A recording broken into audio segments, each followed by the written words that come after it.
बिस्मिल्लाहिर्रहमानिर्रहीम। अस्सलाम वालेकुम नादरीन, आप यूट्यूब चैनल देख रहे हैं। मैं इमरान खान हूँ। नादरीन, लेटेस्ट अपडेट्स हैं और ख़बरें अच्छी नहीं हैं, ना गिलगित बल्तिस्तान से, ना आज़ाद कश्मीर से। ना पाकिस्तान की हुकूमत के लिए अच्छी हैं, ना पाकिस्तान की रियासत के लिए अच्छी हैं। और पाकिस्तानी तो सफ़र कर रहे हैं, वो बड़े लंबे अरसे से कर रहे हैं। पाकिस्तान में लगभग 70 सालों से एक खेल खेला जा रहा है गद्दारी का।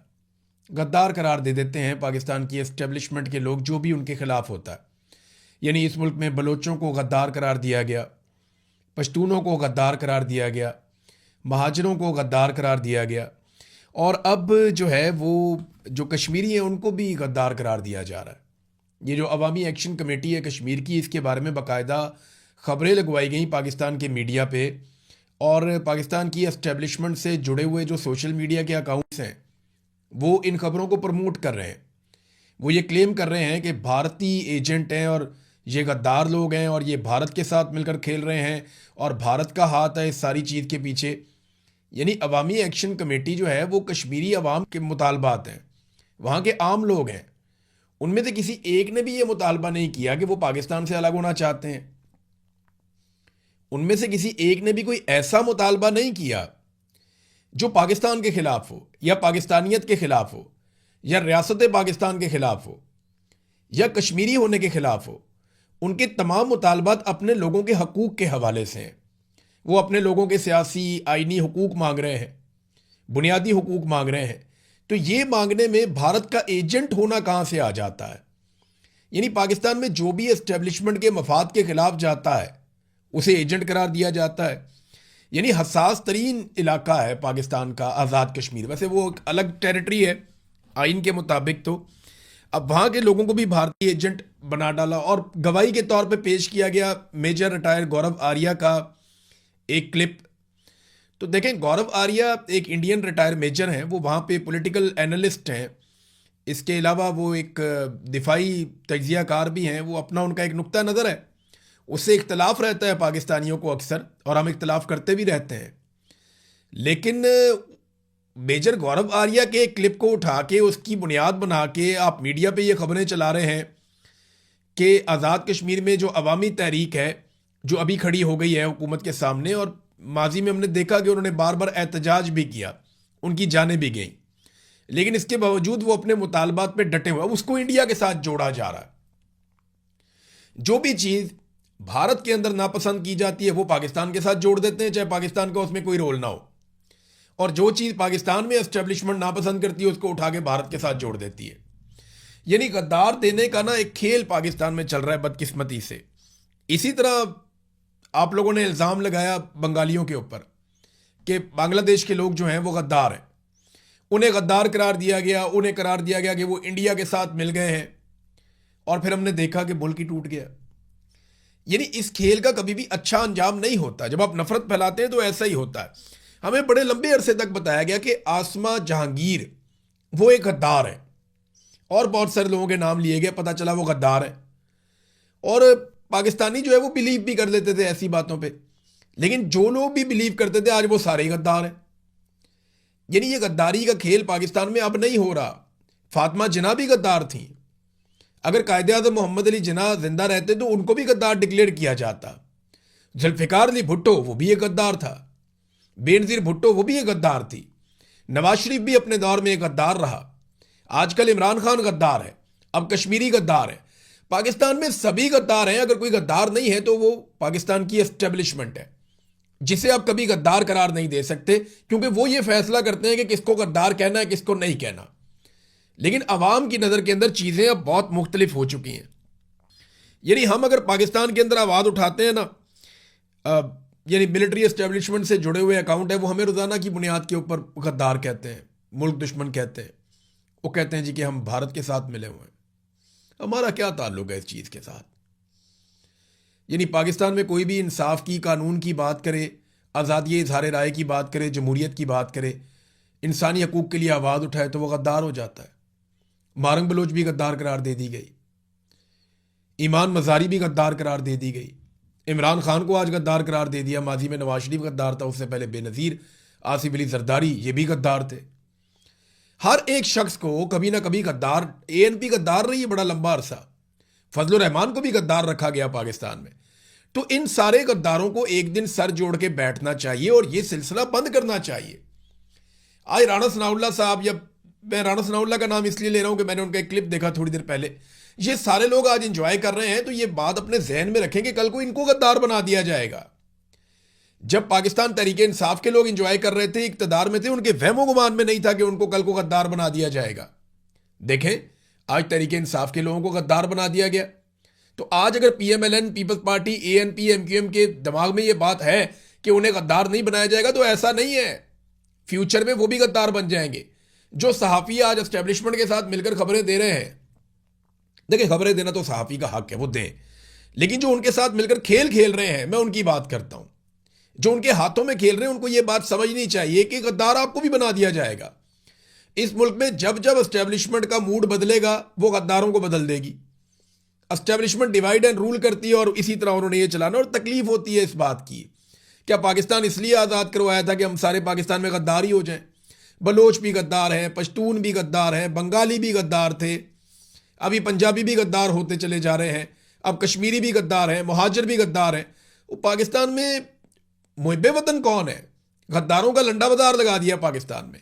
और अब देखें, ये कश्मीरियों के ऊपर इस तरह किया जा रहा है। कश्मीर में इजाफी नफरी तलब कर दी गई है नादरीन, और ये 2 खबरें आई हैं मुझे वहाँ से। अब दोनों तरफ से तैयारियां हो रही हैं। एक तरफ जो अवामी जॉइंट एक्शन कमेटी है, उन्होंने ऐलान कर दिया और पब्लिक को कह दिया कि अगर अब आप खड़े नहीं होंगे ना, तो फिर आपको खड़े होने का दोबारा मौका नहीं मिलेगा। ये फाइनल राउंड आ रहा है और आज़ाद कश्मीर के लोगों को ये बात समझनी पड़ेगी। उनके हक के लिए कोई खड़ा नहीं होगा, कोई उनके हक के लिए आवाज़ नहीं उठाएगा। उन्हें अपने हक के लिए खुद आवाज़ उठानी पड़ेगी। ये पाकिस्तान की पूरी आवाम के लिए ये मैसेज है। चाहे आप खैबर पख्तूनख्वा में रहते हैं, गिलगित बल्तिस्तान में रहते हैं, कश्मीर में रहते हैं, पंजाब में रहते हैं, सिंध में रहते हैं, बलूचिस्तान में रहते हैं, आप कहीं भी रहते हैं, आपके हक के लिए आवाज़ कोई नहीं उठाएगा। आपको अपने हक के लिए आवाज़ खुद उठानी पड़ेगी। आपको अपनी लड़ाई खुद लड़नी पड़ेगी। अभी कश्मीरी जो है वो उसकी तैयारी कर रहे हैं। दूसरी तरफ जो गवर्नमेंट है उसने कुछ ऐलानात किए हैं। एक तो ये इजाफी नफरी आज़ाद कश्मीर में मंगवाई जा रही है, और चीफ सेक्रेटरी दाखिला और आज़ाद हुकूमत रियासत जम्मू और कश्मीर मुजफ्फराबाद, यहाँ से जनाब ये मुरासला जारी होता है।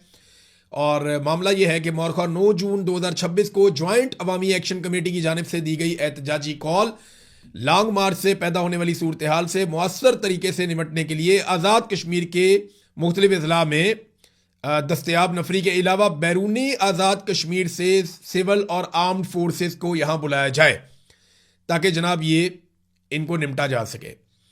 अब साथ वो कह रहे हैं जी कि 40% नफरी असला और एमुनिशन से लेस हो, यानी इतना हथियार वो मंगा रहे हैं। एमुनिशन साथ उनके होना चाहिए, असला साथ उनके होना चाहिए। 60% नफरी के पास एंटी राइट्स इक्विपमेंट होना चाहिए, टीयर गैस शेल्स वगैरह होने चाहिए। यानी 60% लोग डंडा सोटा लेकर आए, टीयर गैस के शेल्स लेकर आए और एंटी राइट्स का सारा सामान लेकर आए तैयारी करके। जबकि बाकी जो 40% हैं वो अपना असला और एमुनिशन से पूरे लेस होकर आए। ये क्या करने जा रहे हैं? कोई जंग लड़ने जा रहे हैं। और बंदे जो हैं वो 14,000 इजाफी नफरी बुलाई गई है आज़ाद कश्मीर में। इसमें FC के 6,000 हैं, रेंजर्स के 5,000 हैं, इस्लामाबाद पुलिस के 2,000 हैं, सिंध पुलिस के 1,000 हैं। पंजाब पुलिस को अभी नहीं बुलाया गया क्योंकि पंजाब पुलिस जो है वो गिलगित बल्तिस्तान का इलेक्शन चोरी करने के लिए गई है। वो वहाँ जब इलेक्शन चोरी कर लेंगे और उसके बाद अगर ज़रूरत पड़ी आज़ाद कश्मीर में, तो इस तरफ भी पंजाब पुलिस की नफरी भिजवाई जाएगी और मुमकिन है कि बाद में कहीं और से कोई और बंदे भी बुला लिए जाएँ। बहरहाल हुकूमत के पास एक महदूद तादाद में लोग ऐसे मौजूद रहते हैं जिन्हें वो लोगों को दबाने के लिए इस्तेमाल करती है, या असला, बारूद, या ये आप कहते हैं इसको आंसू गैस की शेलिंग और ये चीज़ें। हुकूमत जब से ये आसिम मुनीर साहब आए ना, तब से लेकर अब तक जितनी शेलिंग पाकिस्तानियों पे हुई है ना तारीख में, कभी ऐसे शेलिंग नहीं हुई थी। वैसे जनरल बाजवा ने भी कमाल ही कर दिया था। शेलिंग तो हमेशा से ही पाकिस्तानियों पे होती रही है, लेकिन इस दौर में बड़ी कमाल शेलिंग की गई है आम शहरियों के ऊपर और बहुत लोगों के घरों तक असरात इसके गए। हमने ये देखा और बार बार कवर भी किया है। ख़ासतौर पर जमान पार्क में जो हुआ था वो बड़ा खौफनाक था। अब नाजरीन ने एक और इसके अंदर खबर है, और ख़बर यह है कि हुकूमत ने सयाहों को यह कह दिया है, आज़ाद कश्मीर की हुकूमत ने, कि आप यहाँ से निकल जाएं।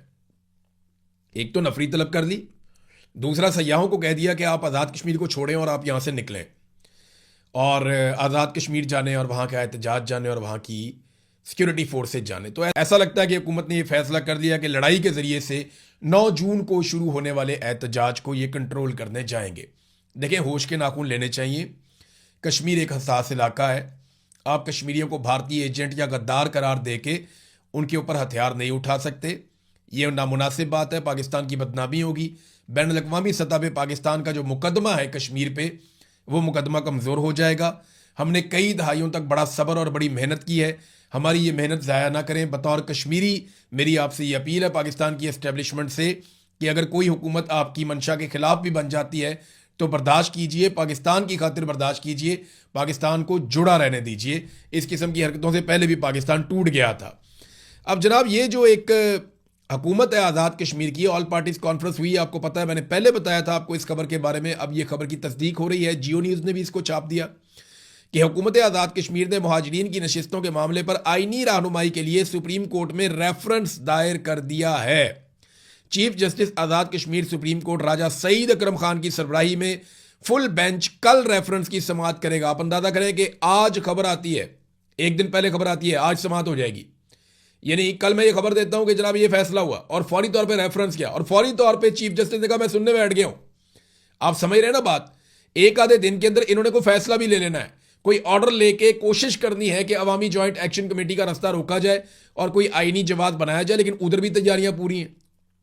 वहां लोग जो है वो राशन इकट्ठा कर रहे हैं, लोग जो है तगड़े हो रहे हैं, उनकी फंडिंग हो रही है और फंडिंग वो आपस में करते हैं। कश्मीरी इतने गए गुजरे नहीं, वो बड़े तगड़े हैं, वो पूरी मईशत चलाते हैं और पाकिस्तान बहुत सारा पैसा भी वो भिजवाते हैं आज़ाद कश्मीर के शहरी।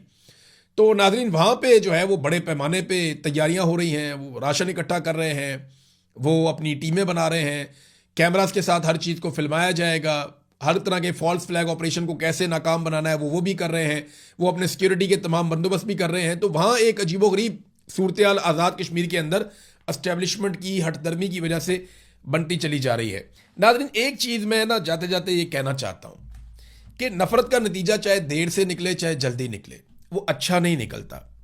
ताकत से दबाकर हमेशा लोगों को कंट्रोल नहीं किया जा सकता। होश के नाखून लीजिए, जिद छोड़िए और पाकिस्तान को आगे बढ़ने दीजिए। ये हर पाकिस्तानी का मुतालबा होना चाहिए। दूसरा नाजरीन, गिलगित बल्तिस्तान में इलेक्शन तो चल रहा है। अब इलेक्शन जैसा चल रहा है वो आप ही जानते हैं। अगर तो इलेक्शन फेयर एंड फ्री हुआ तो पाकिस्तान तहरीक इंसाफ वहाँ पे अक्सरियत ले जाएगी।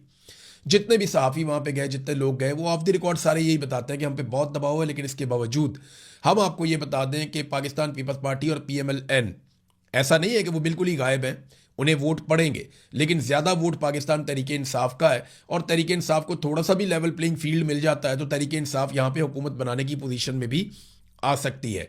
अब आसिफा जरदारी को आजकल मैं कुछ वीडियोस देख रहा था और हमारे कुछ सहाफ़ी भी उन वीडियोस को पोस्ट कर रहे हैं, बड़े जज्बाती बयानात लिख रहे हैं कि बेनज़ीर भुट्टो की शबीह नज़र आती है आसिफा जरदारी में। तो ये बेनज़ीर भुट्टो की तौहीन है। देखिए, ज़मीन आसमान का फ़र्क है। शहीद बेनज़ीर भुट्टो की एक बड़ी शानदार सियासी स्ट्रगल थी। उन्होंने एक तबाहशुदा पार्टी को दोबारा खड़ा किया था अपनी जहानत से और अपनी मेहनत से। और जबकि आसिफा को एक बनी बनाई पार्टी मिली है, इनके सर के ऊपर वालिद का हाथ भी है, भाई भी इनका है, पूरी पार्टी बनी बनाई मिली है। बेनज़ीर इंसाफ के लिए लड़ी थी, जबकि आसिफा ना इंसाफी के निज़ाम की पैदावार है। और ये एक सच्चाई है, इससे कोई भाग नहीं सकता। बेनज़ीर ने मैदान में मुकाबला किया था, निहत्ते होकर मुकाबला किया था और आवाम के बलबूते के ऊपर आई थी। जबकि आसिफा जरदारी ने कौमी असम्बली में आने के लिए तमाम उम्मीदवारों को मुश्किल में डाला। यानी मुकदमात दर्ज किए गए, बंदे गिरफ्तार किए गए, बंदे अगवा किए गए, बंदों को दबाया गया, जोर जबरदस्ती, धौंस और धांधली से बिला मुकाबला आसिफा जरदारी को इलेक्शन जितवा कर असम्बली में पहुंचाया गया। तो बेनज़ीर की एंट्री में और आसिफा की एंट्री में बहुत फ़र्क है। हाँ, थोड़ा सा ये एक्शन एक जैसा हो सकता है। वो बेनज़ीर की तरह एक्टिंग कर सकती हैं, बेनज़ीर की तरह बोलने की कोशिश कर सकती हैं, बेनज़ीर की तरह चल सकती हैं, लेकिन बेनज़ीर वाली स्ट्रगल अभी तक उन्होंने करके नहीं दिखाई। उन्होंने कोई ऐसी तकलीफ नहीं देखी जिन तकालीफ से बेनज़ीर भुट्टो गुजरी है। उन्होंने कोई ऐसी इंसाफ के लिए जद्दोजहद नहीं की, उन्होंने हक के लिए आवाज़ नहीं उठाई जो बेनज़ीर भुट्टो की एक खसूसियत थी। बेनज़ीर भुट्टो एक बहादुर रहनुमा थी और उन्होंने फ्रंट से आकर लीड किया था, जबकि आसिफा को सोने का चम्मच मिला। और जिस तरीके से उनके वालिद ने उनको लॉन्च किया, ये किसी भी सियासी शख्सियत की बदतरीन लॉन्चिंग हो सकती है कि बेईमानी और धौंस और धांधली से और मारकूट के ज़ोर ज़बरदस्ती से किसी को लाकर बिठा दिया जाए, बाकी सबको मैदान से हटाकर। तो ये तो आसिफा और बेनज़ीर में ज़मीन आसमान का फ़र्क है। तो जो लोग ये तबसरा करते हैं उनसे मेरी गुजारिश है कि आप ये तबसरा तो कर देते हैं, लेकिन इस तबसरे से आप बेनज़ीर भुट्टो की बहुत तौहीन कर देते हैं। बेनज़ीर की शहादत, उसके जज्बे और बेनज़ीर भुट्टो की जो सियासी जद्दोजहद है उसकी आप तौहीन कर देते हैं जब आप बिलावल को और आसिफा को लाकर उनके साथ मिलाते हैं। ये लोग तो एस्टेब्लिशमेंट की पैदावार है। यानी अच्छी तरह मुझे इस बात का अंदाज़ा है कि पीपल्स पार्टी जो भुट्टों की पॉलिटिकल पार्टी थी, जरदारियों के ज़रिए से एस्टेब्लिशमेंट ने इस पॉलिटिकल पार्टी पे कब्जा कर लिया है, और यही कुल मिलाकर असली बात है। अब नाज़रीन, 28वीं आईनी तरमीम की तैयारियां हो रही हैं। इस पे अपोजिशन लीडर महमूद खान अचकज़ई ने स्टेटमेंट भी दिया है कि 28वीं तरमीम बहुत बड़ी गलती होगी, पता नहीं हुक्मरान किस तरह मुल्क चलाना चाहते हैं। तो मैंने आपको पहले भी कहा कि 28वीं आईनी तरमीम की तैयारी हो रही है। आप 26वीं और 27वीं आईनी तरमीम भूल जाएंगे जब आप 28वीं आईनी तरमीम को सुनेंगे। देखिए, इन्होंने जो हुकूमत बनाकर दी है ना, जिन लोगों को 17 सीटों वालों को उठा के इन्होंने मुल्क का वज़ीर आज़म बना दिया, फॉर्म 47 जारी करके पीपल्स पार्टी और PMLN को मुश्तरका तौर पे इक़्तिदार में ले आए, 2/3 अक्सरियत वाली जमात को बाहर कर दिया। तो अब जिन लोगों को लाया गया ना, उनको जो कहा जाता है ना एस्टेब्लिशमेंट की जानिब से, वो एग्जैक्टली वही करते हैं। जो उन्हें हुक्म आ जाता है, लिखा लिखाया, वो कर देते हैं। तो ये 28वीं आईनी तरमीम भी पास करवा देंगे, लेकिन आइन का मुकम्मल हुलिया बिगड़ जाएगा। बल्कि आइन का हुलिया तो बिगड़ गया है, अब तो उसके अंदर मफादात का इंदराज होना बाकी है कि बहुत सारे मफादात हैं। आप देखेंगे, आप 28वीं आईनी तरमीम में जो चीज़ें सुनने में आ रही हैं, जब ये सामने आएंगी ना, तो पाकिस्तानी कौम इसको मुद्दतों याद रखेगी कि पाकिस्तान के आइन के ऊपर सबसे बड़ा शब खून मारा गया था। नाज़रीन, मुल्क भर में बिजली की कीमत मजीद बढ़ा दी गई है और इसके अंदर कोई ₹1.25 का इजाफा कर दिया गया एक मरतबा फिर। ये हर चौथे दिन खबर आती है, कोई इतनी बड़ी बात नहीं है, लेकिन बिजली की कीमत लगातार बढ़ती चली जा रही है। आम आदमी की जेब के ऊपर इसका बोझ पड़ता है। देखिए, बिजली की कीमत क्यों बढ़ाते हैं? ये बिजली का इस्तेमाल कम हो रहा है। पहले अगर सारा पाकिस्तान मिलकर अगर 100 यूनिट बिजली इस्तेमाल करता था, तो अब वो नहीं करता, अब वो 60 या 70 यूनिट बिजली इस्तेमाल करता है। यानी पाकिस्तान ने अपने बिजली का इस्तेमाल कम कर दिया है। इंडस्ट्री भी बिजली कम इस्तेमाल कर रही है, सारिफीन घरेलू भी बिजली कम इस्तेमाल कर रहे हैं, क्योंकि बिजली इतनी महंगी हो गई, लोग खरीदना ही नहीं चाहते। तो जब बिजली का इस्तेमाल कम हुआ है, तो इन्होंने तो इजाफी बिजली के कारखाने लगाए हुए हैं और उनको इन्होंने देनी है कैपेसिटी पेमेंट। जब कम बिजली इस्तेमाल करेंगे तो आप कम बिल देंगे, इसीलिए ये क्या करते हैं कि बिल को बढ़ाने के लिए बिजली की कीमत में इजाफा कर देते हैं और उसके ऊपर फिक्स्ड किस्म के चार्जेस भी लगाते चले जा रहे हैं। ये सारा कुछ ये इसलिए कर रहे हैं कि ज्यादा से ज्यादा पैसा आवाम से निकाल कर कैपेसिटी पेमेंट की मद में IPPs को दिया जा सके। IPPs जो इनके चहीते हैं, IPPs जो इनके अपने खानदान हैं, IPPs जो इनके अपने बच्चे हैं, IPPs जो इनके अपने रिश्तेदार या फ्रंटमैन हैं, उन IPPs की जेबें भरने के लिए आवाम की जेबों पर डाका डालना जरूरी है। अब अगर आवाम बिजली कम इस्तेमाल करेंगे तो IPPs को पैसा कहां से दिया जाएगा? इसी चक्कर में तो सोलर खत्म कर रहे हैं कि जनाब सोलर को हटाओ ताकि लोग बिजली हमारी इस्तेमाल करें और हमें बिल दें। अगर लोग सोलर लगाएंगे और मीटर हटा लेंगे तो फिर हम कहां से IPPs को इतना पैसा देंगे? तो पाकिस्तान के लिए पहले तो इन्होंने मुजरिमाना तौर पे जिस तरह के IPPs के मंसूबे ये लेकर आए, उन्होंने पाकिस्तान को डैमेज किया और अब ये लगातार कीमत बढ़ाने पे इसलिए मजबूर हैं कि कैपेसिटी पेमेंट इन्होंने अदा करनी है अपने चहीतों को, तो उसके लिए पाकिस्तानियों की जेबें काटनी पड़ेंगी। शेख रशीद का ना लोग उस वक्त मजाक उड़ाते थे नवाज शरीफ के दौर में। वो वाहिद आदमी था जिसने सबसे पहले रोला डाल दिया था कि ये जो मुआहदे होने जा रहे हैं ना IPPs के, याद रखना एक वक्त आएगा पाकिस्तानी कहेंगे मीटर उतार के ले जाओ, हमें बिजली नहीं चाहिए। ये शेख रशीद ने बात उस वक्त, आज से 10-12 साल पहले शेख रशीद ने यह बात की थी। मेरे अपने प्रोग्राम में उन्होंने ये बात की। मैंने बाद में पूछा शेख साहब से, मैंने कहा शेख साहब ये क्या आप कहते हैं? उन्होंने कहा लोग की मीटर उतार के ले जाएंगे, ये मुआहदे मैंने पढ़े हैं IPPs के, ये कैपेसिटी पेमेंट्स हम नहीं दे पाएंगे।